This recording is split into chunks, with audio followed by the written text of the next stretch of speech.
30,000 রেঞ্জের নিচে 18 GB RAM সমৃদ্ধ এই গেমিং ফোনটি বাংলাদেশের বাজারে হট সেলিং ফোন।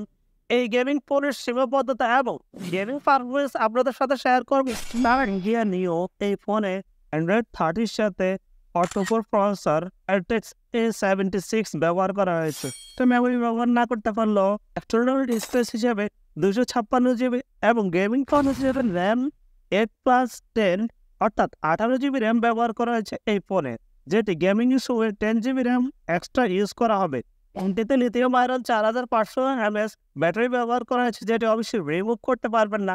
গেমিং এর জন্য এই ব্যাটারি অবশ্যই পর্যাপ্ত নয়। চার্জারের ক্ষেত্রে এই ফোনটিতে কি প্রথা ব্যবহার করা হয়েছে, কারণ 23 ওয়াটের চার্জার গেমিং এর ক্ষেত্রে পর্যাপ্ত না। ক্যামেরার ক্ষেত্রে রিয়ার ক্যামেরা 50 মেগাপিক্সেল ব্যবহার করা হয়েছে এবং ফ্রন্ট ক্যামেরার ক্ষেত্রে 8 মেগাপিক্সেল ক্যামেরা ব্যবহার করা হয়েছে।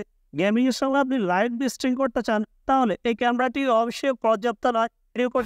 ফুল এইচডি 30 FPS রেটে ডিসপ্লেতে IPS LCD 120 hertz rate display ব্যবহার করা হয়েছে। ফুল এইচডিতে 400 ppi ডেনসিটি পাবেন এই ডিসপ্লেতে।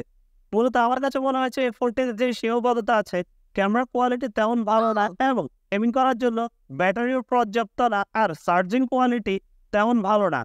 ফোনটিতে প্রাইসি সাপোর্ট থাকার কারণে ফোনটি অবশ্যই নেটওয়ার্ক ফাস্টিং হবে। অবশ্যই এই বাজেটে এর চেয়ে আরও ভালো ফোন পাওয়া সম্ভব না।